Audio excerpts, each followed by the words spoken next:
Bismillahirrahmanirrahim. Alhamdulillah Rabbil Alameen. Ar-Rahmanir-Rahim. Maliki Yawmiddin. La ilaha illallah Muhammadur Rasulullah. I declare that there is no God worthy of worship other than Allah, and the Prophet Muhammad is the final messenger of Allah. Today we are going to look at the topic of friendship. And friendship is such an important part of our lives.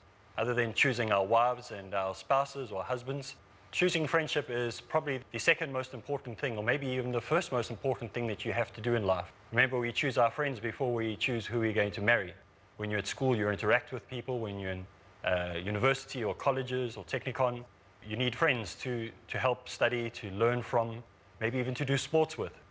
And as you get older in life, you depend on your friends even more in the work environment. And later in your senior years, you depend on friends to help you during your retiring days. Those friends that will be there with you even till the last day.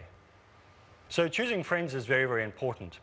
Now today's topic on choosing friends and having wisdom in choosing them is aimed mainly at the younger generation. Now today people are living longer, so the younger generation may be people under the age of 40, because at the age of 60 and 80 and even older than that, people are climbing mountains like Kilimanjaro, doing extreme adventures and extreme sports. So this is not just for the young people, it's for everybody. But I'd like to speak to the youth today about choosing friends wisely and having wisdom in choosing them. You see, a true friend will see you through when others think you through. And now this statement of true friends is very important, because when you're having hardships or trials in your life, what type of people will stay with you when you're going through these issues or these problems? They say that when a man is rich and he has money, he has lots of friends. And as soon as he has no money, he has no friends. So a true friend will be there when everything falls apart. Now we can have a look in our lives as Muslims, and we can see that at our time when we were at our weakest, when we were at our most vulnerable, who was there for us? Was it our community? Was it our friends? Or was it Allah? And we know that Allah has always been there and will always be there. He is the truest friend that you can have. But on earth we also need to have friends that we can interact with on a day-to-day level. So when we choose friends, we must choose ones that will be there even during the hard times, even if problems come our way. So choosing friends is very, very important. But we must also make sure that we choose our friends wisely, and we do not choose our friends like popcorn. And what I mean by choosing our friends like popcorn is that as soon as they're a bit under pressure, they change from being corn and they turn into something totally different. And they pop it, and then after a few hours, they're tasteless and you don't want to eat them. So popcorn, we don't want popcorn friends. So we need to choose our friends lightly. We need to associate with people who will lead us through life's troubles, not people that will pull us down. So when we have issues in our life that we have to deal with and problems come away, will they be able to be there to help us through? We must make sure that the associates that we have, now there's a difference between associates and friends. When you're in the workplace, the people that you work with, they're called associates. People that you're in school with, you call them associates. But the person that you are closest to, you call a friend. We need to choose our associates wisely, because they may become friends later. So even our associates we have to choose wisely, because they can one day develop into friends. Notice there's an order here.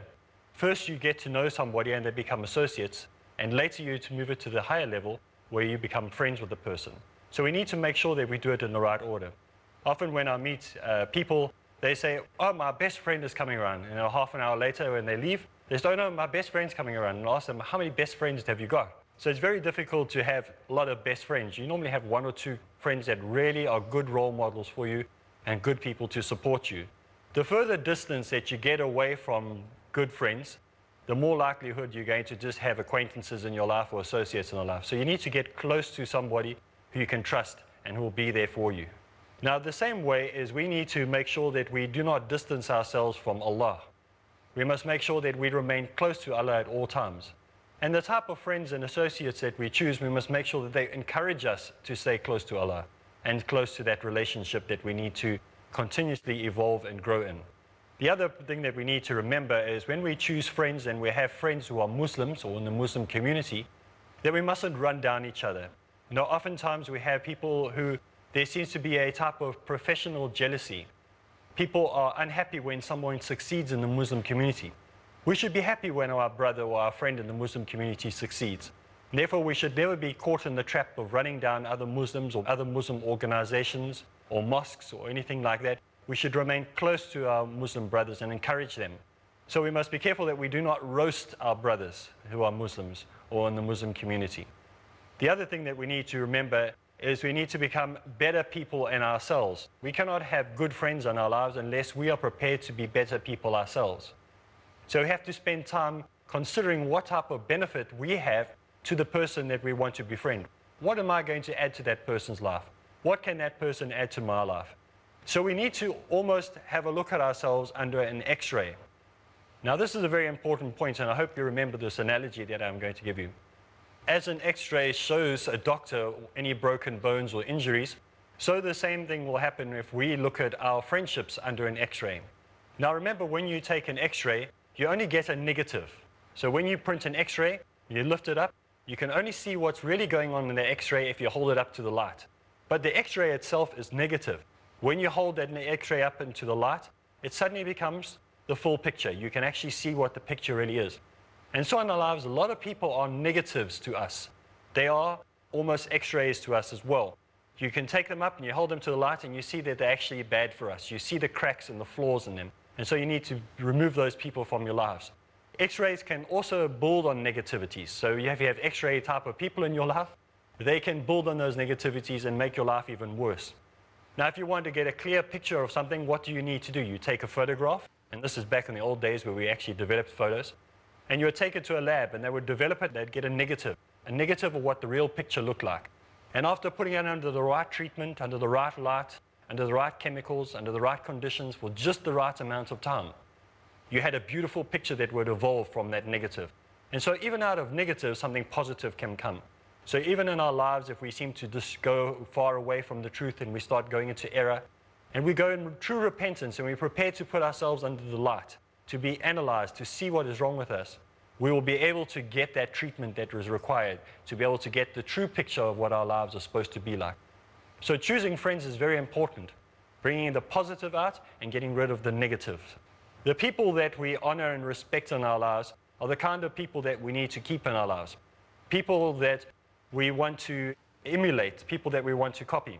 Now, you might go to your bedroom right now and you can have a look in your room and see what your room looks like. What are the pictures and what are the posters that are on your wall? Do you have pictures of film stars and celebrities and Hollywood stars and Bollywood stars?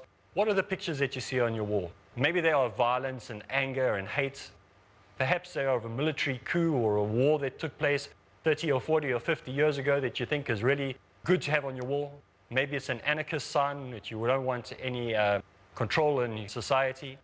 Or is it a picture that maybe has the name of Allah written on it? Maybe it's just a picture with the name Allah written.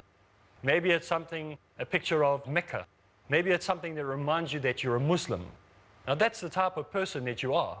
So when you go to your friend's house, the type of person he is what you see on his wall, what you see in his bedroom. Moving on to the next point. When choosing friends, we must also remember that our friends do not rely on money, or we do not rely on our friends through money or for money. Friends must not be about money or how much they can give you or how much cash they have. Friends should be based outside of money. Remember that money is given to people through hard labor or the work they do. And many friends lose friendships over finances or money lending or money borrowing. So try to remove the context of finances or money out of a friendship relationship, especially if it's starting to begin. And remember, the greatest resource in your life is not money, it's people.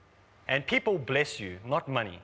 So someone might come to you and say, I see you in a problem or you're having problems in your home, and they give you money, that's fine. But don't go and ask for it, because to me, I think that if you want to build on good friendships, try to keep money out of it.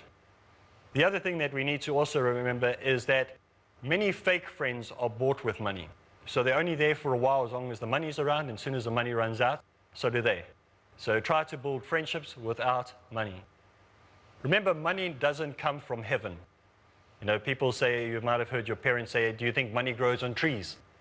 And we know that it doesn't. If it did, we would all be cultivating nice big trees.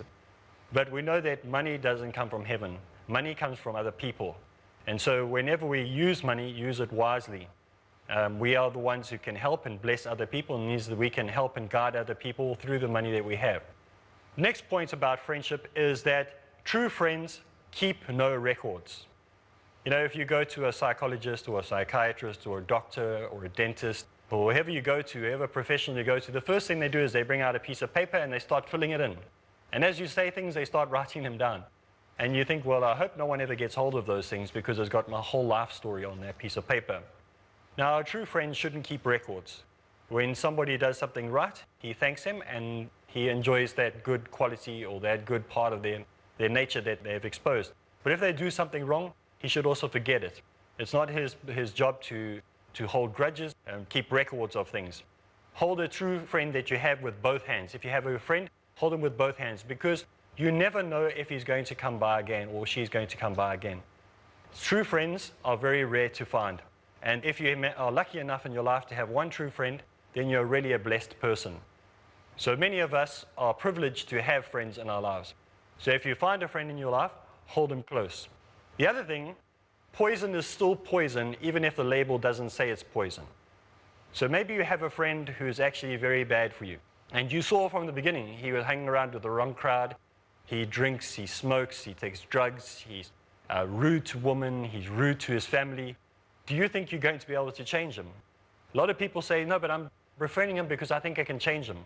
Poison is still poison even if it doesn't have poison written on the label. So we have to be careful of the people that we associate with. We have to be careful with the people we hang around with. So choose your friends wisely and make sure that you stay away from people who are poisonous for you, who can actually pull you down. So stay away from bad associations, stay away from bad friends. And remember that if you have people that are pulling you down, you're not going to get anywhere. Now, I remember going down to, I live in a coastal town, in a coastal resort, and sometimes you go down to the rocks and you see crabs. They're all running all over the rocks and they're pulling on any piece of food that they can find and eat it. But sometimes one crab will climb on top of the other one, another one on top of that one, and they'll all pull each other down. Eventually, all these crabs are on top of each other, pulling each other down. There's no loyalty. Nobody cares about the other crab. They just want to scuttle to get to the top and away from the tide or towards food. And there's no care and there's no compassion. They just want to stand on top of each other. So we mustn't be like crabs that are grabbing just to get the food and don't care about the person underneath us. The other thing that we can learn about the crab is that it always sidesteps. It never walks forward and it never retreats, it sidesteps. So it's someone that you cannot trust. If you have a person in your life who's like a crab, they're never going to stand up for the truth. And they're never going to say yes or no, they're always going to sidestep things. So you don't want crab-type personalities in your life. Some of these friends that you will find will give you things or tell you stuff that will be bad for you, tell you things that will be bad for you. And so you need to have discernment to know which friends are the ones that you want to take advice from and which friends you don't want to take advice from. We're going to take a short break, and when we come back from the break, we're going to continue to have a look at how to choose friendship wisely. Welcome back. We're continuing with our discussion on friendship and choosing friends wisely. Now, choosing friends wisely is very important, and what I recommend often to do is to take a piece of paper and write on either side plus and minus, whatever it might be in life. And so when you come to the same thing with choosing friendships, do the same thing.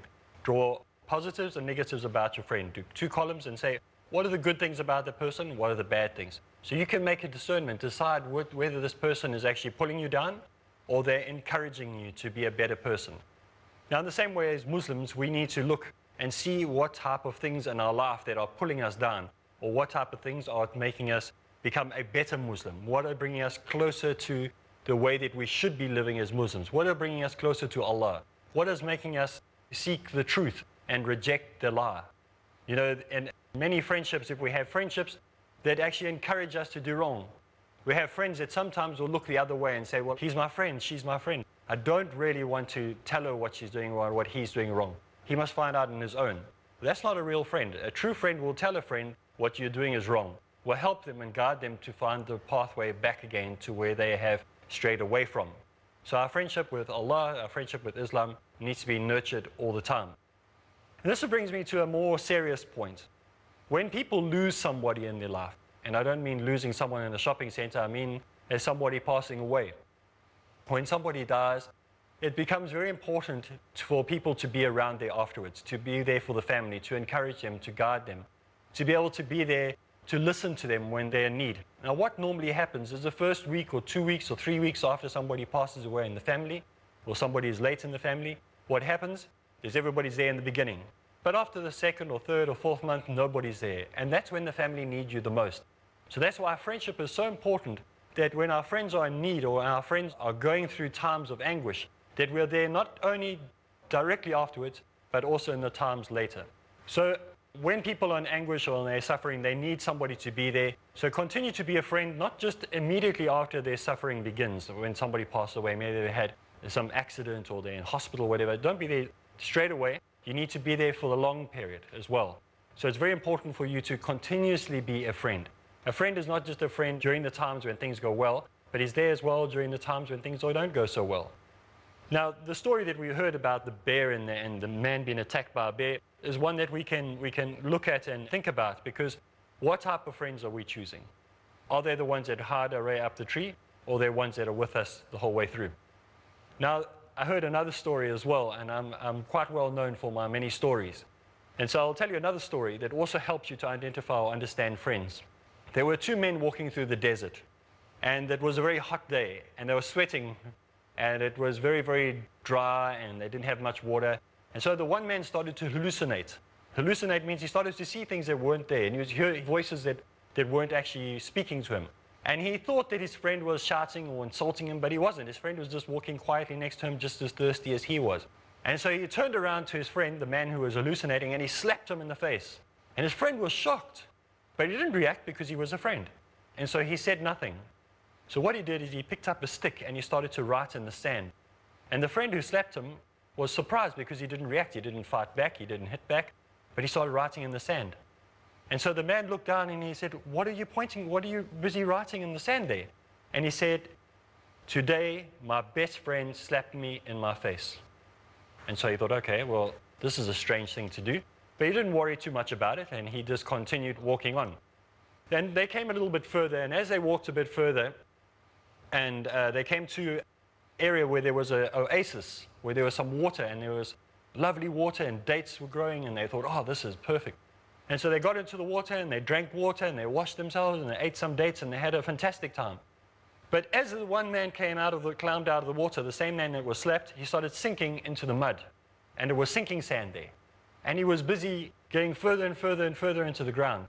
And they didn't know what to do. And then his friend quickly found a root that was growing, and he pulled it out, and he threw it to his friend and started pulling him out of the mud. And when he got out of the mud, he was so happy that he had managed to save his friend. This was the man who was hallucinating before, and now he was helping his friend.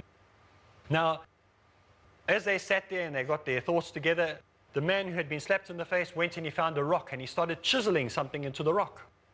Now, the friend who had pulled him out, he thought, now what is he doing? First time he wrote in sand, and he said, today my friend slapped me in the face, and now he's chiseling something in a rock.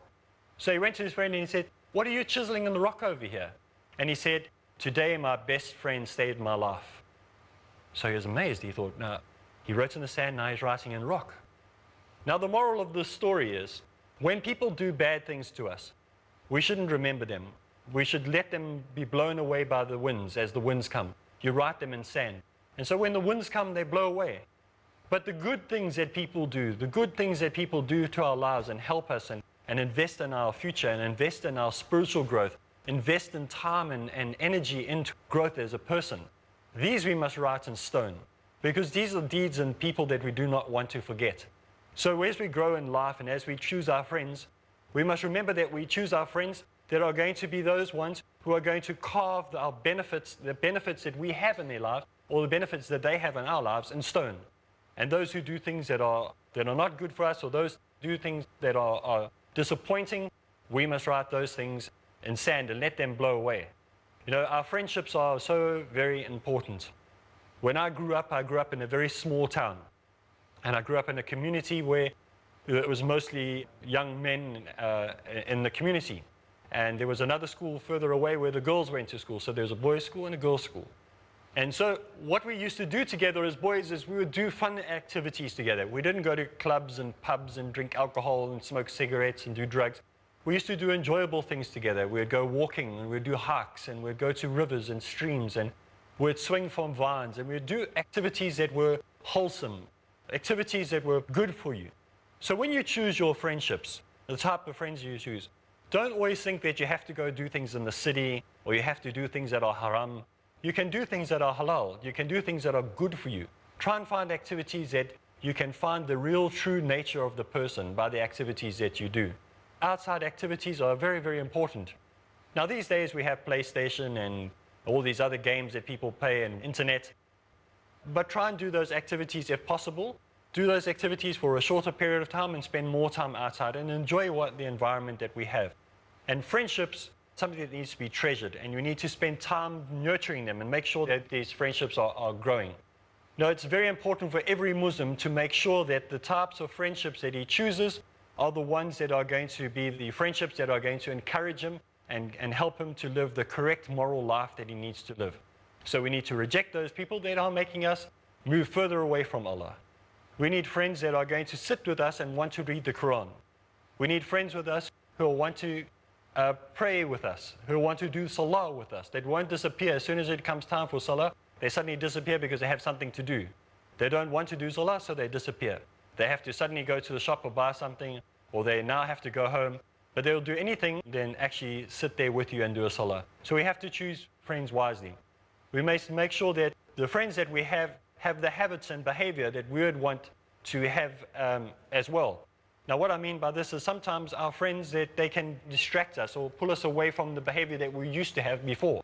Before we met these friends, we used to do our salah. Before we met this friend that we have now, we were reading the Quran. And suddenly this person has taken you further and further away from what you loved to do before.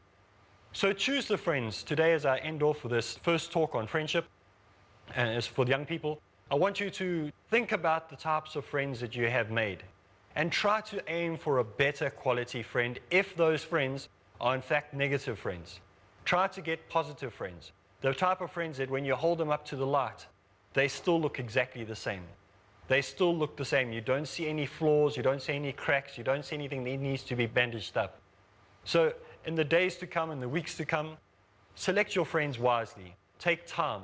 Take time to think of those friends that are important to you. Before we end off, there's one last point I would like to end with. You might see a friend in the road that you've known, and now you've decided to choose new friends wisely. And as you're walking the road, he calls you, and he says, whoever you are, maybe he's calling me, he says, Areeb, Areeb. Now, instead of lying to the person and saying, I don't want to see you anymore, or I don't want to be with you anymore, say to him, I would love to spend time, but I'm going in a different direction. Do you understand what I'm saying? You are going in a different direction. Choose your friends wisely because you are going in a different direction. That friend is taking you in the wrong direction. He's taking you to the place that you do not want to be. So choose your friends wisely. I end with this point. Choose friends wisely. Make sure that they are taking you in the right direction. Assalamu alaikum, and look forward to seeing you again.